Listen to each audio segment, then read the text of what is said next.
El fin del antiguo régimen y la ilusoria promesa de una sociedad más justa e igualitaria no supusieron el fin de la pena de muerte. Estuviese el poder en manos de un rey o de una asamblea electa, se siguió considerando que matar a un condenado tenía un efecto disuasor para futuros infractores de la ley, idea esta cuya falsedad ya ha sido de sobra demostrada por la experiencia. El verdugo siguió, pues, teniendo un lugar, y muchos de ellos siguieron pagando un alto precio. Veremos algunas de sus historias.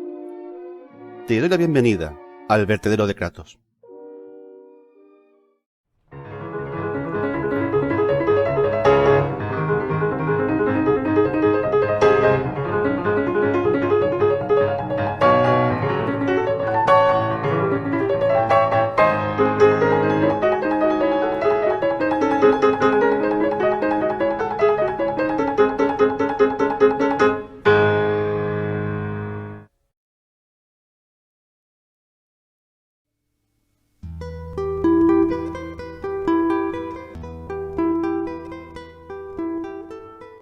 Charles Henry Sanson era miembro de una larga estirpe de verdugos que se remontaba a 1688. A él le cupo el honor de ejecutar al mismo rey al cual había servido durante años, el desgraciado Luis XVI. Sanson fue, pues, el verdugo del nuevo y frágil Estado, surgido de los fuegos de la Revolución. Pero él, ajeno como era a la política, no lo fue a las penurias de los de su oficio. Sanson no fue solo el primer verdugo en usar la guillotina, sino también el primero en reivindicar públicamente un cambio en las condiciones de vida de los de su gremio. Ante la Asamblea Nacional exigió que, ya que los verdugos tenían que existir, debían dejar de ser tratados como apestados. En teoría fue el inicio del fin de la marginación social de los verdugos, aunque bien es cierto que en épocas modernas muchos no quisieron que sus vecinos supieran de su actividad. La guillotina fue el instrumento principal para aplicar la pena capital tanto en Francia como en Alemania durante toda la Edad Contemporánea. En Gran Bretaña fue el ahorcamiento el método que se impuso, y en España se implantó el garrote vil, un artilugio metálico que teóricamente rompía el cuello del condenado. En Estados Unidos se abandonó el ahorcamiento y se buscaron métodos supuestamente más humanitarios, como la cámara de gas o la silla eléctrica. Vayamos al país que vayamos, encontraremos una constante. Pese a las reivindicaciones de Sanson, la vida del verdugo nunca sería fácil y frecuentemente se tornaría desgraciada. Se precisa a un tipo especial de sujeto, capaz de distanciarse, de verse a sí mismo como un instrumento que se limita a hacer un trabajo para servir a un fin mayor o simplemente por oficio.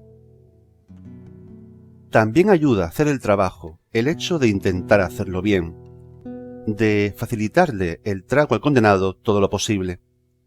Ese fue el caso de Johann Reichard, verdugo oficial del Estado de Baviera entre 1924 y 1946. Trabajó para acortar el proceso de ejecución por guillotina a un máximo de 4 segundos, desde que el reo llegaba al lugar hasta que se producía la muerte. Sin embargo, la historia le recuerda por haber ejecutado a opositores al régimen nacionalsocialista, aunque después de la guerra se aplicó a ejecutar en la horca a criminales de guerra con igual dedicación. Eso sí, lo hizo con el método inglés de caída larga, que causaba la muerte instantánea, dejando el método austríaco de caída corta que el gobierno del Reich le había obligado a usar. Su vida personal fue desgraciada. Su hijo se suicidó y él murió en soledad. El inglés Albert Pierpoint es el prototipo de verdugo metódico y profesional que toma su trabajo muy en serio. Hijo y sobrino de verdugos, no llegó a ser asistente de su padre, que murió siendo él adolescente, pero sí de su tío. El padre de Albert había sido alcohólico, y ello afectó a su desempeño como verdugo. Su tío Thomas se lo dejó muy claro: si no puedes hacerlo sin whisky, no lo hagas. Pierpoint dedicaba tiempo a planear cada detalle de la ejecución. Era cortés y correcto.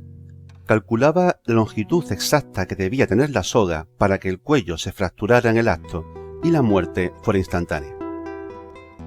Ponía el mismo empeño fuera quien fuera el reo: un criminal de guerra, un homicida, un reo de alta traición o un espía. Todos merecían para él el mismo respeto. Pasó el resto de su vida regentando un pub, y es uno de los pocos que logró llevar una vida más o menos agradable. En Estados Unidos, los modernos métodos de ejecución, que supuestamente deberían ser indoloros, se han revelado como ineficaces y han producido situaciones de extremo sufrimiento a los condenados, que habrían hecho palidecer a muchos verdugos de la Edad Media. Esto ha causado un debate bastante agrio entre detractores y defensores de la pena de muerte, pero muchos de los que se han visto en el trance de tener que aplicarla no dudan en afirmar que la mayor parte de aquellos que la defienden cambiarían de parecer si tuvieran que aplicarla ellos mismos. Sin embargo, es en España donde la figura del verdugo alcanza un patetismo máximo. El garrote vil es otro de esos métodos que en teoría debe causar la muerte rápida, pero para ello debe ser manejado con fuerza y habilidad. En la España de la segunda mitad del siglo XIX y primera del XX, donde la pobreza era moneda corriente, era la pobreza la que llevaba a pedir el puesto de verdugo, a cambio de una modesta paga, con la esperanza, las más veces, de nunca tener que ejercer. Pero si había que ejecutar a alguien, el verdugo, frecuentemente un hombre de origen humilde y sin la preparación adecuada, solía afrontar el trance de mala manera, causando un enorme sufrimiento al condenado. Vicente López Copete, Bernardo Sánchez Bascuña y Antonio López Sierra fueron de los últimos verdugos de España. Ejemplos de esta clase de hombres que se hicieron verdugos para evitar la miseria y que las más veces les temblaba el pulso al girar la manivela del garrote, y debían hacerlo bajo los efectos del alcohol o de alguna otra sustancia. Sea como fuere, lo cierto es que cualquiera no vale como verdugo. Como decíamos, hace falta un tipo de ser humano muy especial. ¿Podrías serlo tú? Déjame tu respuesta en los comentarios.